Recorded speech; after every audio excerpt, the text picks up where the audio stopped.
Welcome to the AdaKay Show. I'm your host, AdaKay, and I am a criminal justice major. I am also a deaf courtroom commentator, breaking down the gripping courtroom drama while providing full ASL interpretation, making justice accessible to everyone. Grab a cup of Java and let's dive in. Don't forget, comment, like, and subscribe. And if you love this channel, please become a member.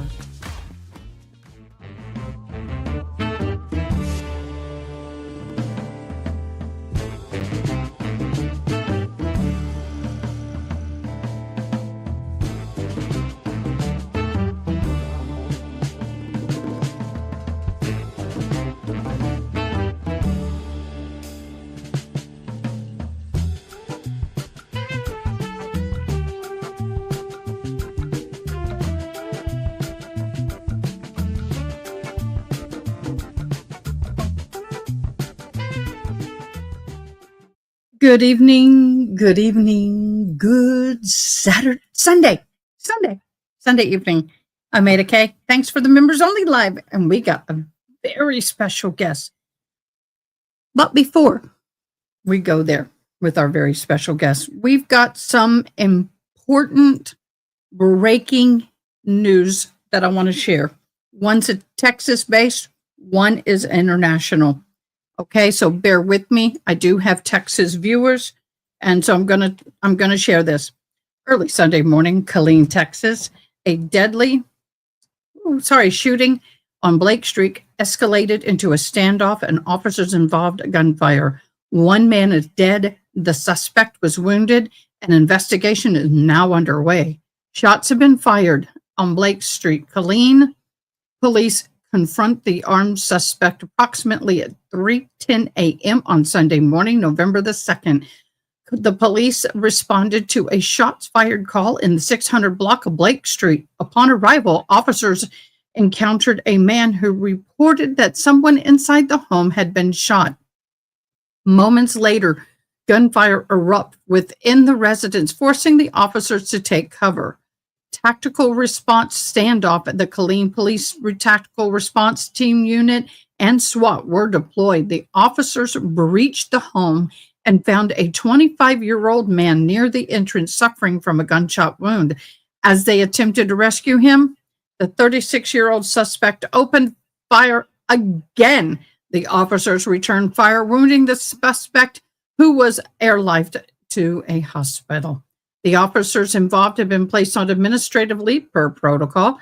Chief statement said in a conference that was held at 7:30 this morning, confirming the incident and promising transparency as the investigation unfolds. Then we have some really sad news coming out of, hold on. Let me get there. Let me get it up. Terror on the tracks. Doncaster, London train stabbing. Sunday night, 6:25 p.m.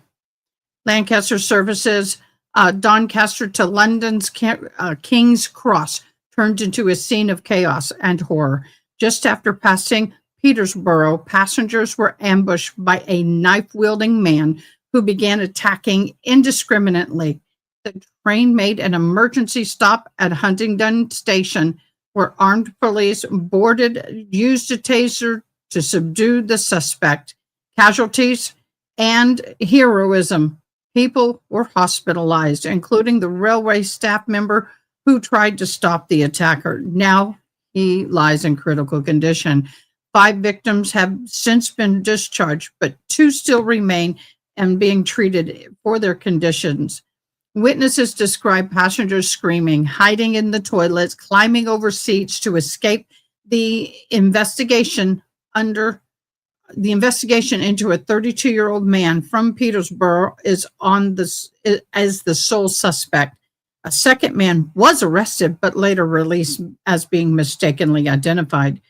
Counterterrorism officers and associating and are assisting through police. They are clearly no evidence of terrorists at this time. So it was not a terrorist attack at this time.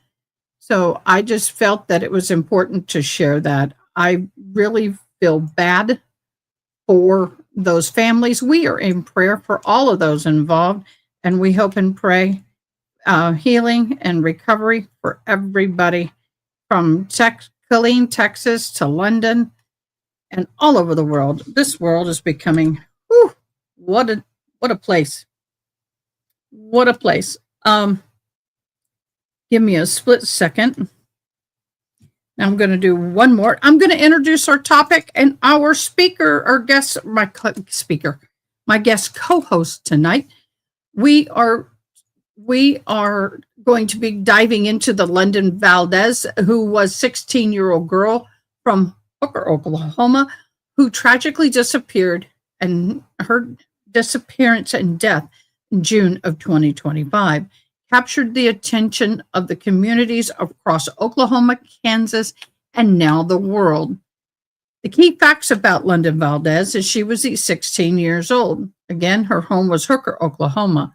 She was last seen June 5th of 25 in Liberal, Kansas, if I'm saying it right. She was reported missing June 7th of 2025 by her family. Now, this is basic. Our guest is going to make a lot of corrections and help us on all this. Her body was allegedly discovered on June 12th of 2025 in a remote dirt road near Forgan, Oklahoma. Identification confirmed July of 2025 by the Oklahoma State Bureau of Investigation.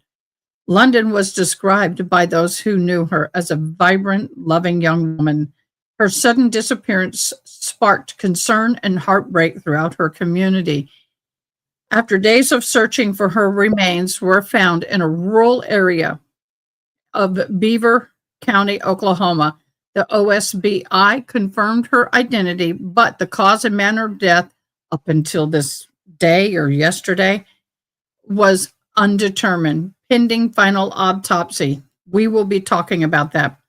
Her mother, Brittany Valdez, shared a devastating news on social media, asking for privacy, expressing her gratitude for the community and their support. So right now, the investigations showed no signs of foul play were immediately found. Multiple agencies were involved, including Hooker Police, Beaver County Sheriff's Office, and the OSBI. The investigation remains open. Many unanswered questions about what happened between June 5th and June 12th. London's story is now a symbol of heartbreak, resilience, and the urgent need for answer. Her memory continues to be honored by her family and friends and advocates seeking justice and truth, including our special guest, Joe Schmoe, who is an everyday guy with passion for true crime, historical mysteries, investigative journalism, who breaks down complex cases, covers live trials, and interviews the people at heart of the stories that shape our world. Everybody, put your hands together for Joe Schmoe. Hey, Joe. I got to put your sound on. There you are. Your sound is on. There I am. Hi, AdaKay. Got your sound on. Okay. Joe, I have to be honest, is really sacrificing to be here tonight. He woke up, I guess, this morning with chills, fever, vomiting, a headache. He's green. I am happy to be here, and thank you for having me, number one, and number two, thank you for helping get this story about London out there. Okay, so we have a decision to make. I'm looking at our chat. We have Amy Evans and Honey and Angela. Tracy is here. Weird Debbie M is here. June. We have about 8 to 9 people on here at the moment. If I missed you, don't get mad. There's a lot of comments. Oh my gosh. Hi, everybody in chat that's saying hi. Hi back. Everybody, hi. Joe can see all this. So we have about 8 people. Do we want to keep it at that, or do we want to open it up to the world to see? I'm okay with opening it up. That's up to you. It's your channel. Well, I think mods, I'm going to go ahead and open it up because I want this story to be told. Mods, real quick, June, give me a whistle if you're good with me opening it up. Because I can go in and do that real quick. I feel that, all right, then we're going to open it up. Let me edit.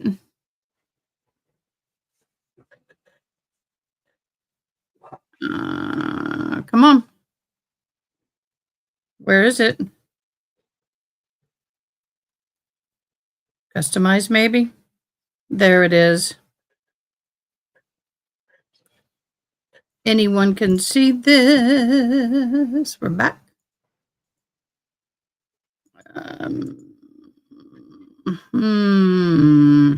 So, Joe, go ahead and do me a quick favor while I do this. Okay. Can you quickly? Okay, I've got everything set to public.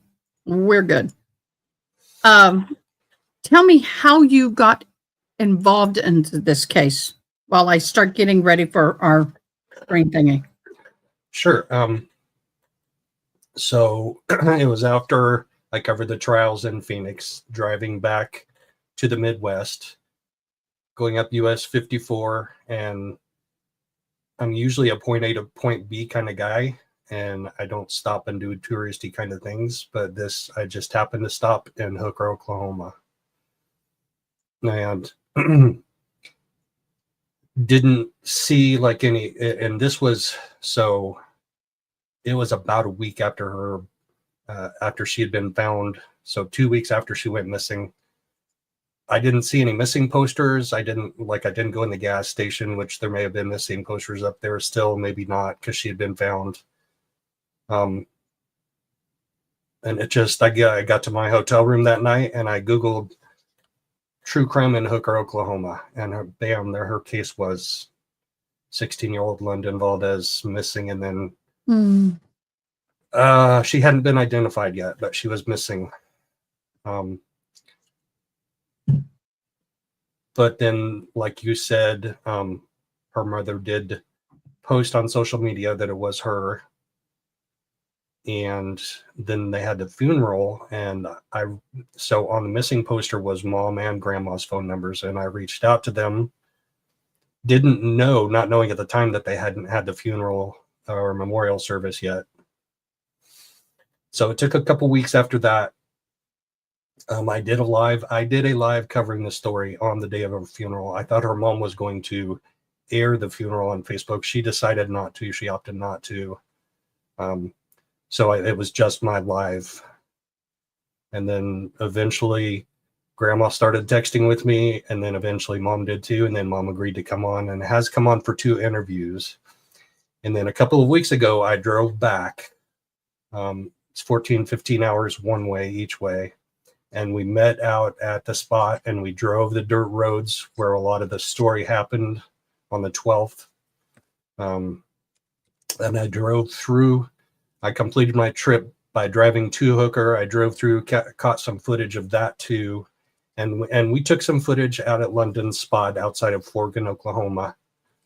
And it's taken me a little longer to edit it so I can air it, but I'm really close. I got to do one more thing to prepare it. And so hopefully in the next couple of days, I can air that footage, because it's mom and Aunt Rochelle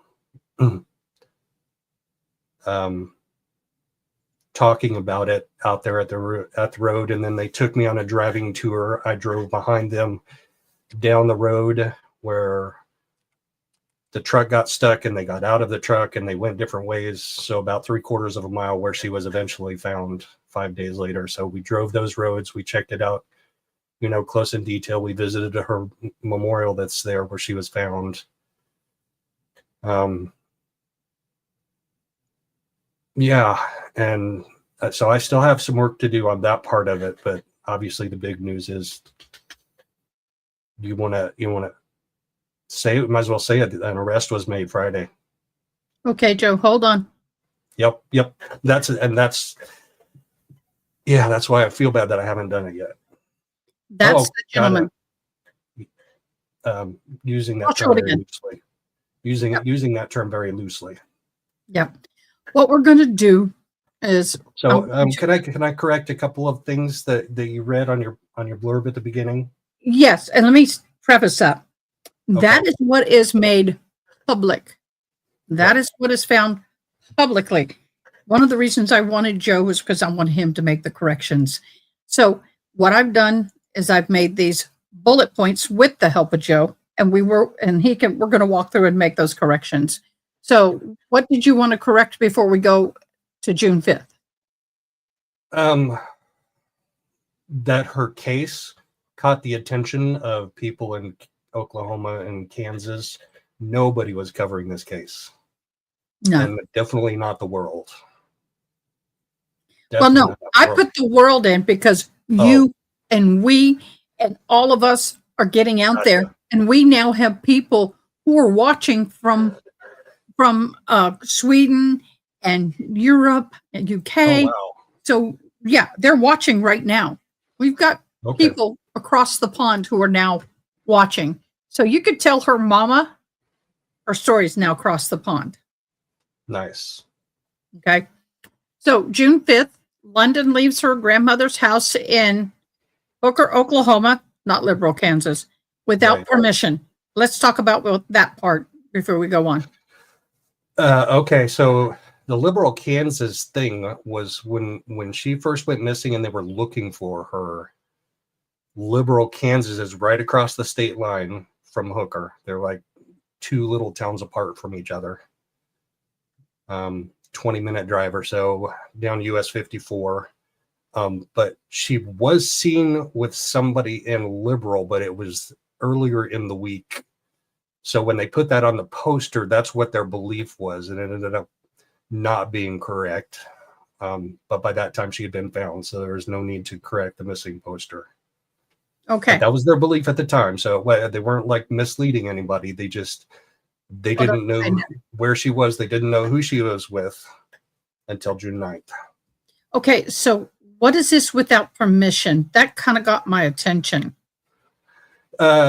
Yeah, she just walked out the door, and as she was walking out the door, so she was living with grandma at the time, staying with grandma, and she just texted, "I'll be right back," and she never was back. Okay. So then she was picked up by Jose Maharas through her family, though her family did not know who had taken her. All right, at the time, which is why they didn't have that on the missing poster. Then Jose introduced London to Braden Brown. The three of them, the trio, began partying across Gaiman, Beaver, and Woodward, Oklahoma. You want to talk about that? Yeah. So London had been spending time with Jose before, like they had known each other for months and months. Dating? They may have at one point in time, but I think he was more interested in her than she was in him.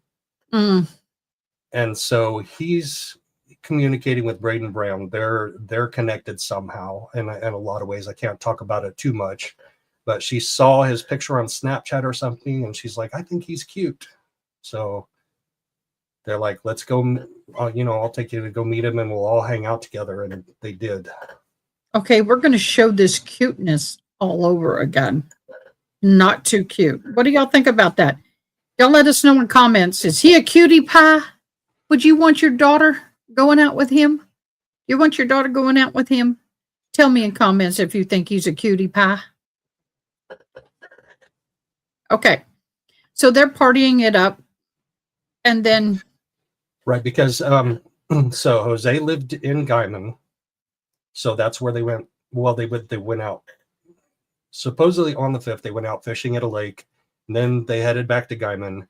And then another small town, Beaver, is where Braden lived with his dad.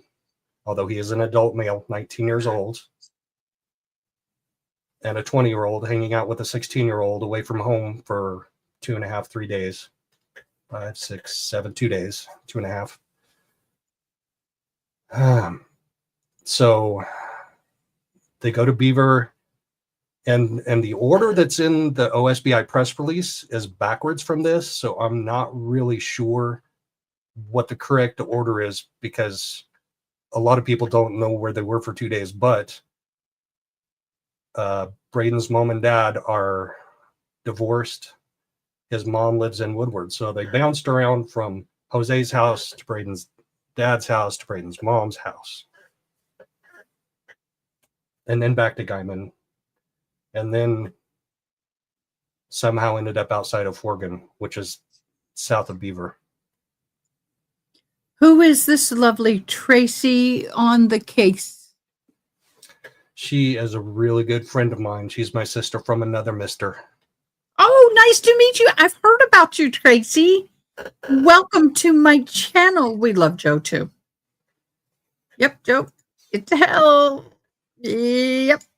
Thank you so much for joining. And please, everybody, truly share. And there's something about hype. If you know what hype is, please hype. I don't know what it is. I'm learning. Okay, so June 5th, London, Braden, and Jose continue departing in various towns. During this time, London is not in contact with her family. Actually, she was. Okay. So she was texting with sister, she was texting with mom, and she was texting with grandma off and on until the morning of the 7th, when the texting stopped. Okay, so that's news to us. Okay. And she kept promising, I'm coming home, I'm coming home, I'm coming home. So they know for sure she was alive on the 7th. Yes. Now, early in the day, London reported missing on the 7th. So this is what we know, what is out in the public. Now, Joe, that's why I have Joe here. He's got the inside. There's a lot of things he's not going to share because it's not right for the family in the case, but he's sharing what he can. So June 7th, early in the day, London is reported missing by her grandmother and officially declared a runaway. Let's talk about that before we go to the next section. Who's doing that on my channel? Stop it. Maybe it's got a gremlin that did it before. I got a gremlin. Stop it, gremlin. Yeah. So, so eventually it's just Braden and London in Jose's dad's car. Like, so Jose goes off with some other friends and gives Braden the keys to the car. Braden supposedly said, according to Jose, I talked with the police chief that interviewed Jose. He said that Braden said, I'm going to take her home. So Guyman is southwest of Hooker. So they had to drive through Hooker to get to where they ended up. So some point in time in that drive, he didn't take her home like he promised he was going to. So later that day, Braden and London are driving to Jose's father's SUV near Forgan, Oklahoma. Yeah, and he admitted that he was messed up. So who's he? Braden admitted that he was messed up while he was driving around. So speculation is, not provable, that he was lost, that he didn't know where he was. Mm. But then there's other speculation too, because his grandfather does own land just outside of Forgan. So his dad lives in Beaver. The next small town south of that is Forgan. So we don't know what the story is. It's going to hopefully come out. The PCA should be released. It's been sealed for 72 hours after the arrest to give him his due process. But hopefully they're going to be releasing that. And I don't know if we'll find out any more from that than we got in the FBI or in the OSBI release. Well, we'll look at that in a minute. The vehicle became stuck on a remote dirt road. Did it become stuck literally, or he said he high centered it, which means he was going over a hill and the front tires went down and something like that. That's what high centered. He kind of got stuck. Yeah, this is right. The car and something in the high center, so his wheels can't fully grip move. After reportedly investigating a large amount of methamphetamine that was in London and Braden's separate. They separated. So they got the SUV stuck, and he's either hallucinating or he made this up as he and Jose are talking about it days later, because this is the 7th and she's not found for another 5 days. So there is a lot of texting and communicating going on, mostly Jose and Brittany, who's London's mom, and she has recordings of phone calls between them. And supposedly Braden told Jose, who wasn't there, that they were being chased by police, like they were in a police chase. So they're freaking out. I don't know if they're hallucinating, and I don't know if Braden's story to Jose is true, but they do go separate ways. She goes south on the dirt road. He goes north on the dirt road, walking, running. We took video of that, and Mom and Aunt Rochelle talked about it and how they saw the steps on the dirt road. They were out there on the 14th. She's found on the 12th. County sheriff takes them out there to look at the site on the 14th. The footsteps are still there. So you can kind of tell in spots. Well, you can see where she went, but whether she was walking or running. So they actually talk about in these videos that I'm putting together to air. Well, I hope when you air the videos, I would love to be able to restream it for you, to try to help you. I might even interpret it while you're streaming. Okay. You're okay with that? Braden Brown is picked up by the county deputy northwest of the truck and given a ride home to Beaver, Oklahoma. London is left alone. Yep. Brooklyn has a question. I thought it was a missing person. It was at first. She was missing, but her remains were found a week after she went missing, 5 days after she was reported missing. Yeah. So a county deputy gives him a ride home. Knowing and him admitting, and I believe this is in the OSBI press report, that maybe it's not. I read it twice and I don't remember. Plus I have brain fog going on right now, but he admitted to being messed up. Deputy Jason Johnston does not perform a DUI investigation. Calls dad, knows dad, has dad's phone number, calls dad and said, come pick up your son. Come pick up your 19-year-old son. He's messed up alongside the road. Well, it was a local farmer who saw him wandering around in the ditch, asked him what he was doing. He said he was picking up trash alongside the road, like 8 o'clock-ish at night. So they called the sheriff, sends Deputy Jason Johnston, knows him, calls dad. Dad says, I've been out drinking with friends. I can't come pick him up. So he gives him a ride home up to Beaver. Well, he should have, because he knew he was driving the car. So he should have processed him for drinking and driving, or at least driving while under the influence. Yeah, I talked to Buddy Leach about that. He's the DA. He's the regional DA. And he explained it to me. I didn't record the call because I was taken off guard, but he explained it to me why he didn't necessarily have the probable cause to perform a DUI investigation. Nobody saw him driving the vehicle. Right. He didn't see him driving the vehicle. And Right. That's true. That is true. I forgot about that. But still. London is left alone. Does that mean she was left along the side of the road? Was she alive? Was she not alive? Do we even know? You can, so we'll get to we're not going to show the ME report, but we're going to discuss the cause of manner of death. And there was a large amount of meth in her system. And Was it? so however long and there were no track marks on her skin, and there were no inhalation burns in her esophagus or her trachea Nasal or her cavities or lungs. trach or any of Yes, that. right. So how did she get that much? It's under the nails. Do they know? What do you mean? Oh, Get it in her system. well, what they both probably swallowed a large amount of meth. Like Okay. if they're hallucinating and thinking that they're in a police chase and they have a large amount of meth in the car with them, it's a good possibility. He's like, we got to swallow this so we don't get in trouble. And yeah, he found a way to get her to swallow it forcibly or independently. Right.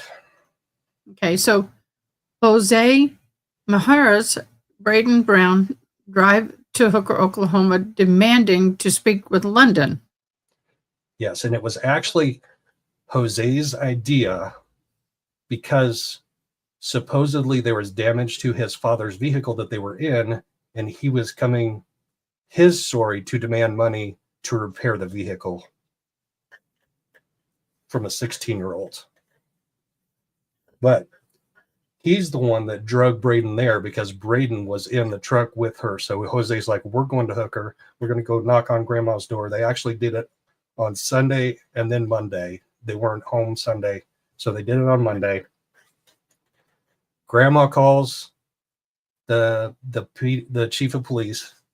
She's on a first name basis with him, has his cell phone. She's like, these two guys are the ones that were with London last. You need to get here now. So he sends an assistant or a what do you call it? An officer. He sends an officer there. He doesn't go there himself. He sends an officer there. Braden won't get out of the car. He makes him get out of the car. And Braden gives him this story that says, the last I saw her, she was leaving with another guy. And he says it's a light-skinned Mexican named Gordo, was his story. So he admitted to the officer right there that he was last seen with London on the 7th, which is 2 days after she was last seen by her family. Okay. They I need to. them. Yeah, go ahead. In our channel, I forgot to preface this is all my fault. When I have a guest on like this and we have a live like this, I usually lay down a few rules. The number one rule is everything is in my humble opinion. Because right now there are facts, but we don't state them as facts because we've not gone to trial. This is not firsthand knowledge for us. It may be for him, it may be for other people.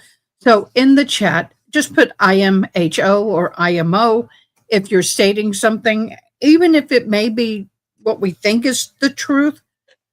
We just feel so everyone is more comfortable that everything is stated in a shape of an opinion. I hope that doesn't offend anybody. Joe, I hope that doesn't offend you.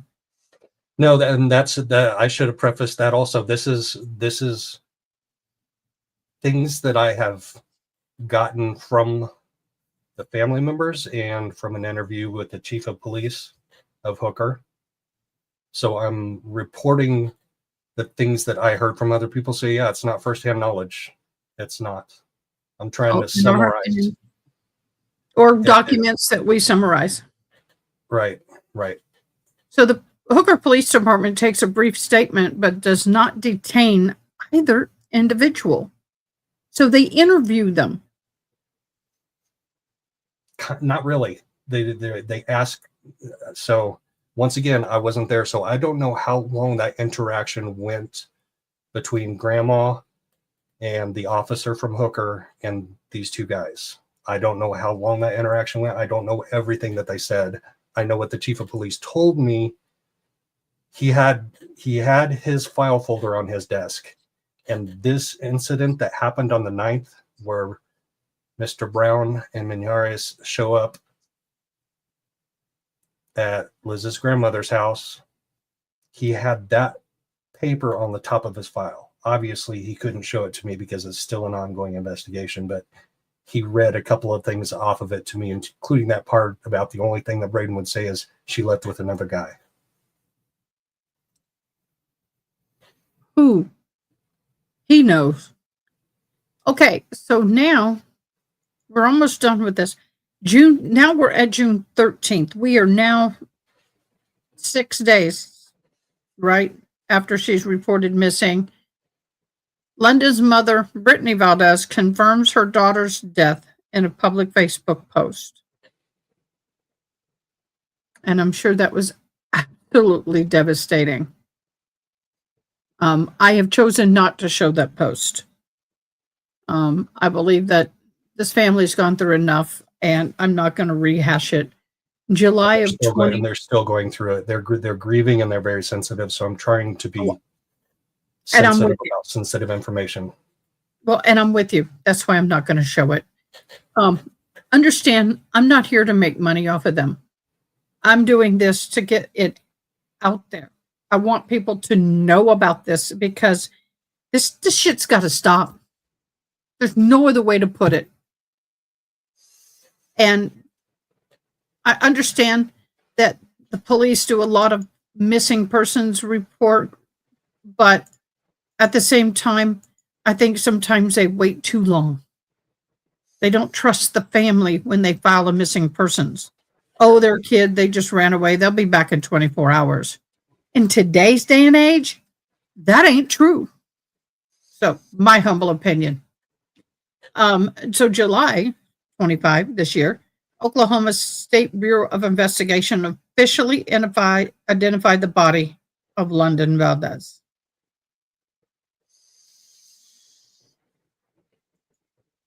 September 11th, about 90 days later, Oklahoma State Medical Examiner's Office releases an autopsy and toxicology report. The cause of death is methamphetamine toxicity. Manner of death, compounded by hypermania, heat-related. Hypothermia. I'm like, hypothermia, heat-related illness. Okay. So she had ingested through all of the medical. Yeah, we're not. No. But what you want to share, not literally. Yeah, no. The key thing out of that. Well, two things that strike my opinion or my thoughts about that. The amount of methamphetamine toxicity was extremely high, and mom was told by the state ME that it was the second highest level of methamphetamine toxicity in her experience as an ME. So that's extremely high. So that's what caused the hyperthermia. I mean, that's methamphetamine, huge amount of it in your body. All of a sudden, you get really hot. Heat stroke. So was she a child that they knew? Did they know if she did any kind of alternative drugs? No. In fact, all of them to a T say she did not do meth. Mom says it, grandma says it, aunt says it, and the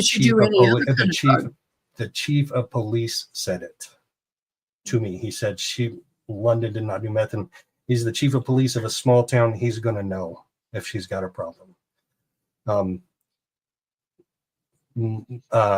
Mom openly admits this, and she did on my channel, so I can say it. London's problem was alcohol, which is why she was one of the reasons why she was attracted to older men, because they could get her alcohol.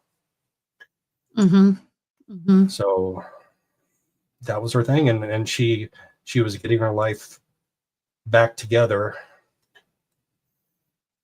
She was sober for a while after she moved to grandma's. That's all I'll say about that. Well, thank God for grandmas. I mean, people don't realize how much influence sometimes grandparents have in buffering a child back on the right path when they veer off that path while living with their parents. I don't know anything about her mother. Whether the mother had her own issues or not, I don't know. No judgment here. But thank God for the grandmother.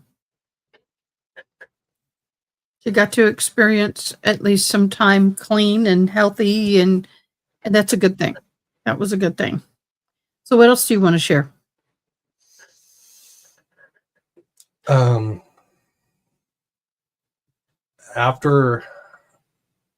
the ME report came out, there were some concerns because cause of death was the methamphetamine toxicity, but the manner of death was ruled accidental.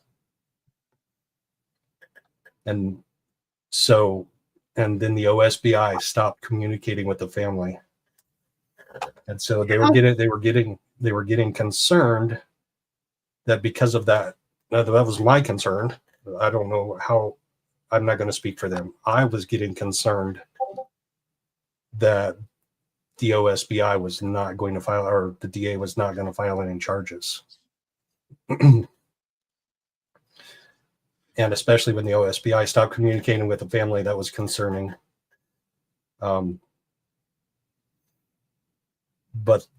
So we talked about the DA on one or both of those interviews that I did with Mom and Aunt Rochelle. And then I called him one day and we talked about the case. He said the OSBI still investigating. They haven't given me the report, so I can't tell you anything. I can't help you. I was like, all right, I'm going to keep calling back every single day until I find out. And he was like, I'll call you. And he did. He's spoken to me 3 times. Once before he got the report, once after he got the report, and then once the charges were filed. And that was very gracious of him because he doesn't have to do that. No, he does not. Yeah, that's true. That's right. I also, because before that, I called the public information manager. They don't call it officer. They call it public information manager for the OSBI. And we had a 5-minute conversation. And at first he said, I'm not going to tell you anything. And then I asked him if there were any suspects or persons of interest, and he said no. So yeah, that was concerning when he said that. Okay, this is the best I can do that. It's either this big or super small. So we're going to read this. This is a man charged following Beaver County suspicious on a living or death. Beaver, Oklahoma, June 12, 2025. The Beaver County Sheriff's Office requested Oklahoma State Bureau of Investigation to investigate suspicious death. Earlier that day, deputy responded to a rural location near County Road NS 135 and County Road East W9 regarding a deceased individual. The victim was transported to the office of the chief medical examiner, who identified the individual as 16-year-old female from Hooker, Oklahoma. The victim's cause of manner of death was determined to be acute methamphetamine toxicity with a compounded by hypothermia. During their investigation, the OSBI special agent determined that the victim was traveling with a 19-year-old Braden Brown just a few days prior to her death. The investigator spoke to Brown and learned that while traveling with the victim, he was intoxicated and on methamphetamines. Brown was driving a vehicle and got stuck in the dirt road just north of the intersection where the victim was found deceased. Brown then exited the vehicle and fled the scene. That was the last time the female victim was seen alive. Based on the information and evidence obtained, Brown is charged with second-degree murder by the District 1 District Attorney's Office on October 30th of 2025. Brown was already booked into the Beaver County Jail on unrelated charges. This is still an ongoing investigation. OSBI appreciates the Beaver County Sheriff's Office for their continued assistance with this investigation. And there you have it. That is the release that they sent out for all of us to see. Yeah, it was interesting when they released that, because the prosecutor told me that it was going to be sealed until Monday, but I guess he meant the court documents are going to be sealed until Monday. So OSBI is Oklahoma State Bureau of Investigation. It's like the FBI, but on a statewide basis instead of a national level. It's kind of like our Texas state troopers. We don't have that here. Wow. Here, can somebody put up the link to Joe Schmoe webpage or his YouTube page, please? We want y'all to go and subscribe to his channel and follow him. We're going to be following this case as well. But Joe's going to be he's got some very exclusive material that he's working on putting together. He's been under the weather and he's been struggling a little bit. So grace and love to you on that end. So where does the case, do you think, going to go now? Well, it's got to go through the court system. I mean, the prosecutor's got to prosecute it now. So, but he wouldn't have filed second-degree murder charges if he didn't have a pretty good idea that he could be successful. Obviously, we all know trial watching that all it takes is one juror to mess it up, like to believe the defense more than the prosecution. So we're going to be following the legal system and the legal process through this too. I told the chief of police and he was so gracious to give me an hour of his time when I stopped in Hooker. May have even been a little bit more of an hour, because I just knocked on the door basically, and I said, "Will somebody in Hooker PD talk to me about it?" And she said, "Sit down, wait a few minutes. I'll go back and talk to the chief."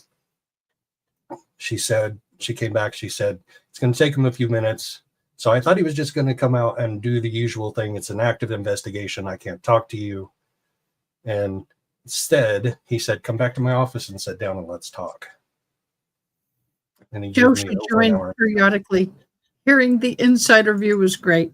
Thank you, Joe, for pushing for them to investigate and to get London's story out, to get justice for her. You can see London's interview with Mom on Joe's channel. I tell you what, Tracy, will you pop up his link?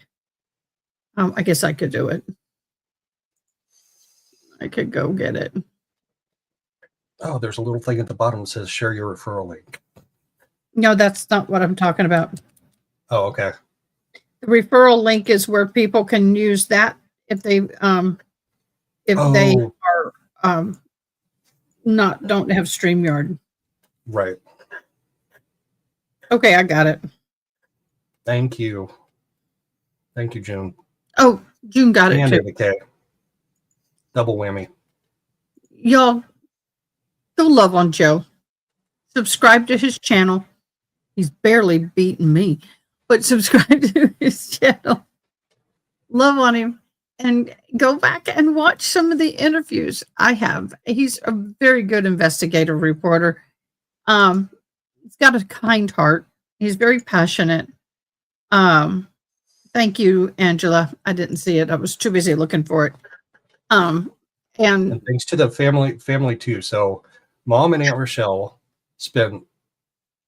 volunteered to come on and be interviewed on StreamYard, and then they agreed to meet me out at London spot.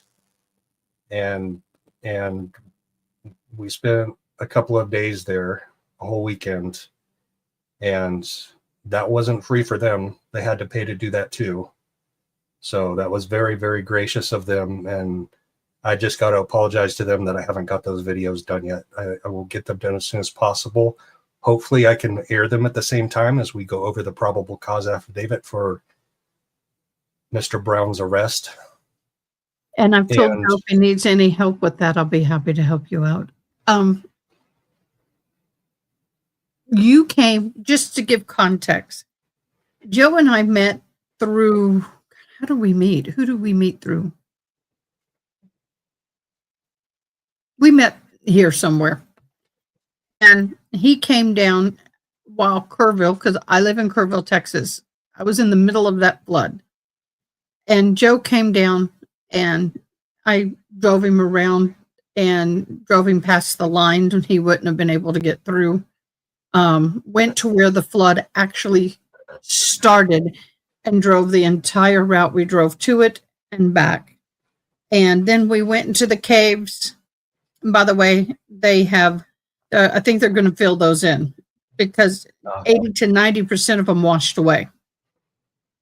And now I had somebody admit to me that they also believe that there were some people who passed. But anyway, it was a very emotional time for both of us. I think we kind of cried in a few places together. Especially Camp Mystic was tough. Yeah. And there were a lot of other tough areas too. A lot of damage, a lot of destruction. Yep, it's still there.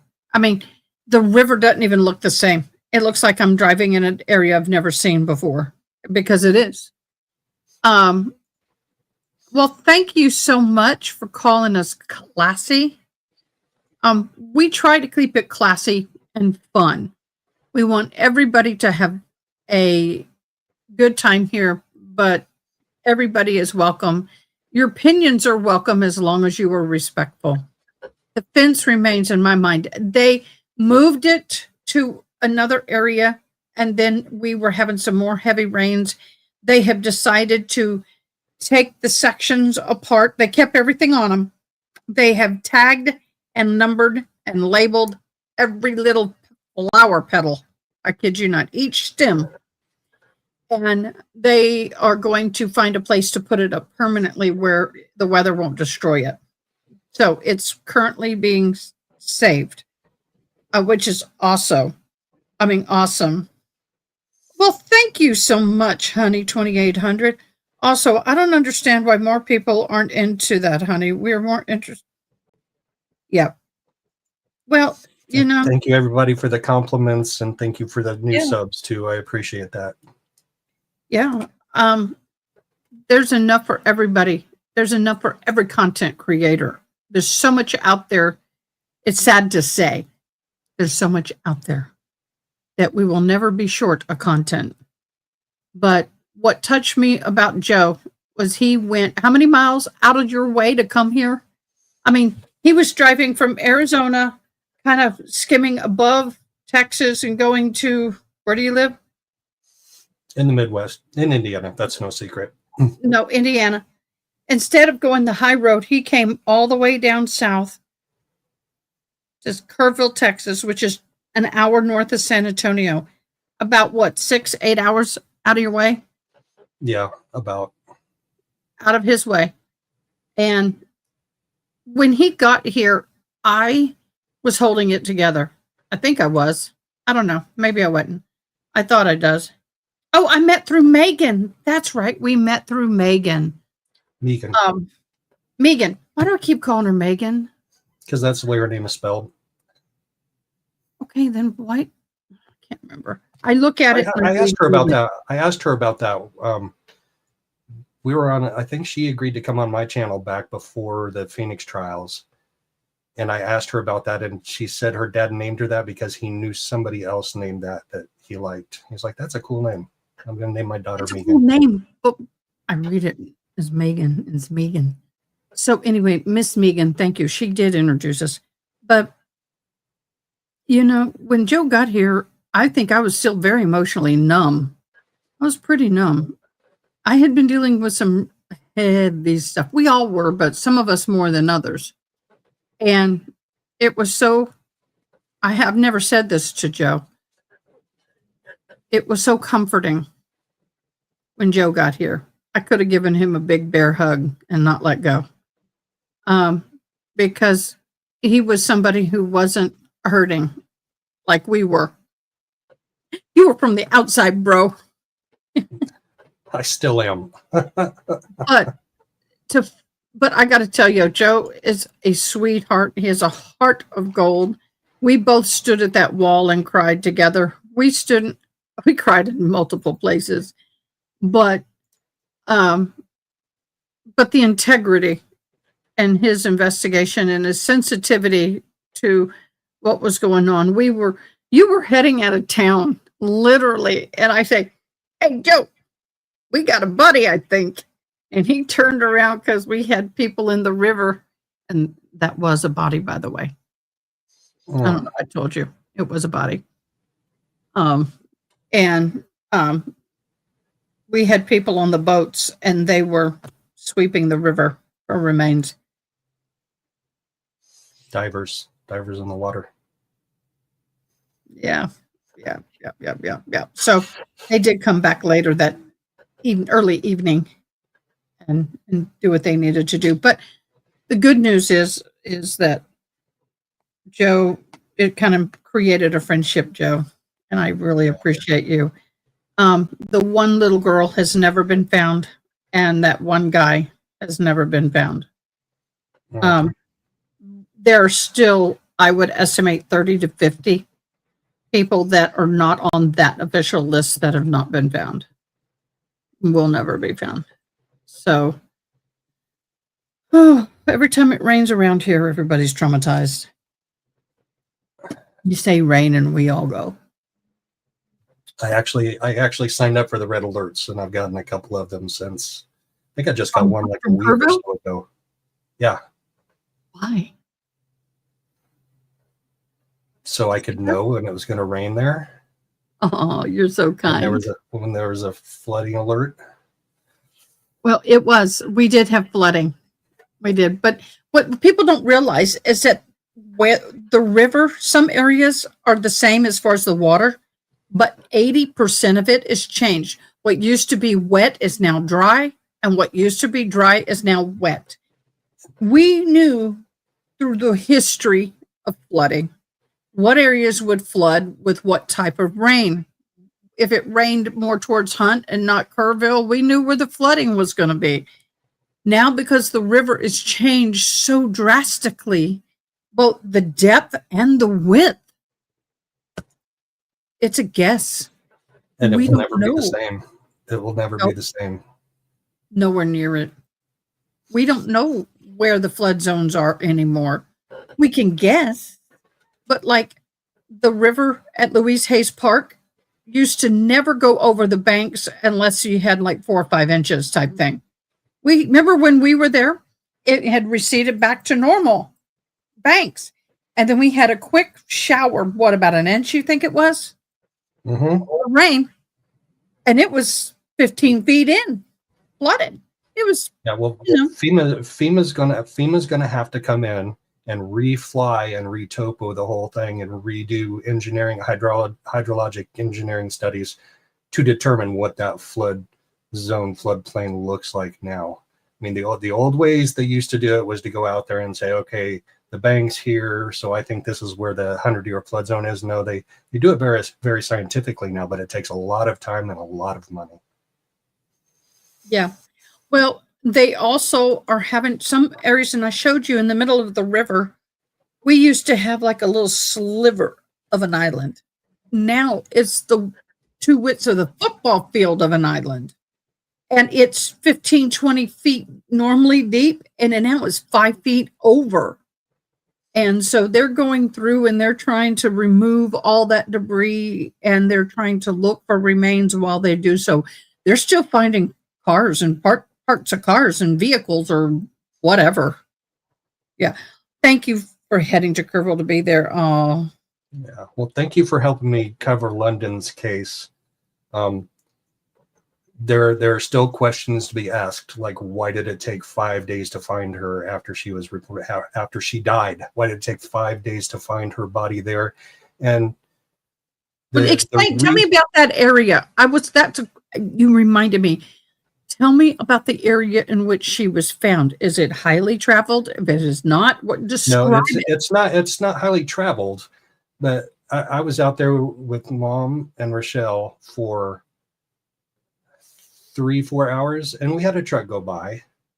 Now the hooker chief of police, Scott Hedrick, used to be the Beaver County sheriff, and when we were in the interview, he explained it away, saying, I worked in that county for 15 years in law enforcement, obviously, and I only drove that road maybe 5 times. But here we have Braden, Mr. Brown, Mr. Minares, in at grandma's front door 2 days after she's reported missing, admitting that they were seen with her. That truck, somebody came out and unstuck that truck. There was, they have the dispatch logs.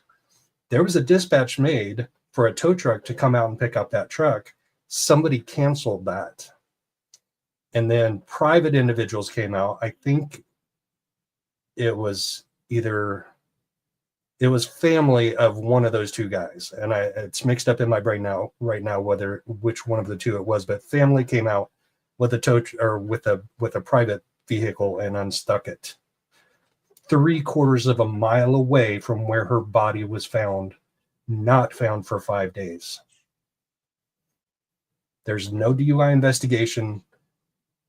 Supposedly the deputy didn't even go look at the truck.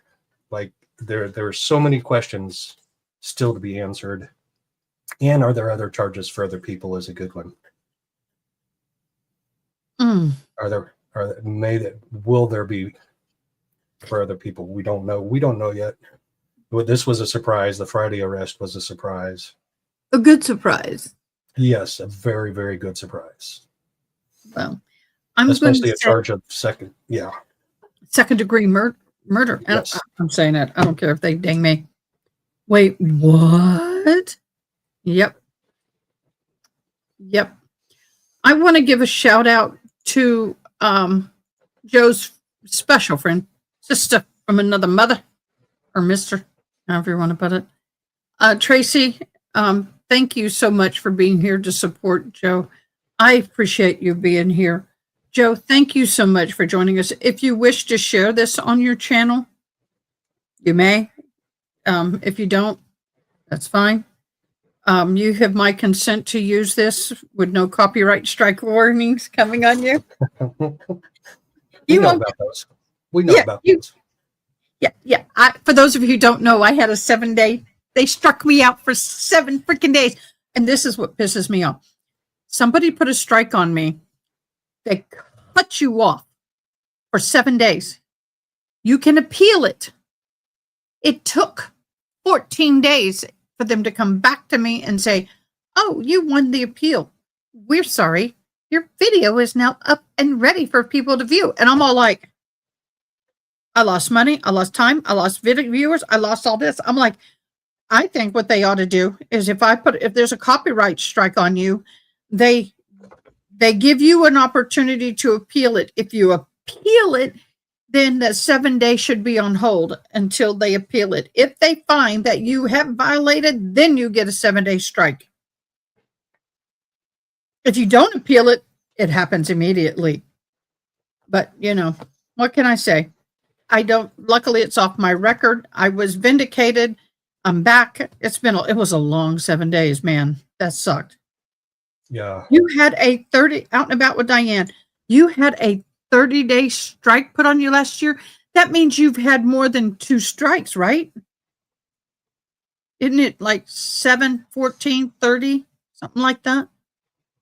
Dang. Did you win your appeal? Angela, the City Globe. Oh, okay. I'm trying to just catch up with chat. Wow. Okay, so I'm going to hide comments. Joe, I pray blessings over you. I pray healing over you, body and mind. I know you've been sick. He's had chills, nausea, fever, all that. And you all the good stuff.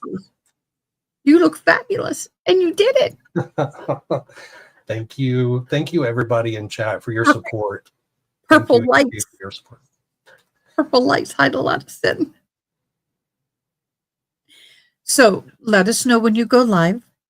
Again, on this story especially, we will all come into your live and chat it up and support you. But I do want to do more collabs with you on this case. We also have talked about doing a collab on the Simpson trial. I need you. I filled out the application. I haven't heard from them. That application for my media thing. Oh, okay. Haven't heard from them. I'm going to call them Monday. They are very short staffed. They're a smaller organization. They're very short staffed. I will call them. It takes can. time. Yeah, if you call and leave a voicemail, because they don't always pick up, but if you leave a voicemail, they will get back to you. I'll call them because I want to get that done. Because when Simpson comes, I want to be able to sit in court. Right. Too bad you can't come down for that. To be determined. Huh? To be determined. Oh, that would be so awesome if you came down. I've never done this, so I'd love to have you next to me because I'm kind of nervous about going into the courtroom. I don't know how to do any of that. That'd be cool. Yeah. It's going every day in Phoenix for 2 trials got me comfortable in that space. Good, because I need someone.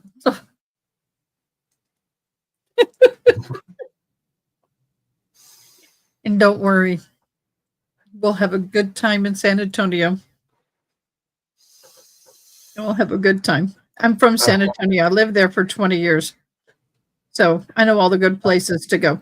Hey, do you have you heard of the railroad tracks? That when Yes. there were a bunch of kids and you put powder on the back of your car and you get in your car and put it in neutral and you just sit there. And all of a sudden you start rolling. And when you get out of the car, there are handprints on the back of your car. Ooh. Sometimes it works, sometimes it doesn't. But I've been there when it did. Like I said, feel that much needed. Okay, anything else you want to say before I chop you off the block? Just thanks to everybody. Thank you, everybody. Thank you, AdaKay. Well, you're very well loved. I love you. Huh? And justice for London. Definitely.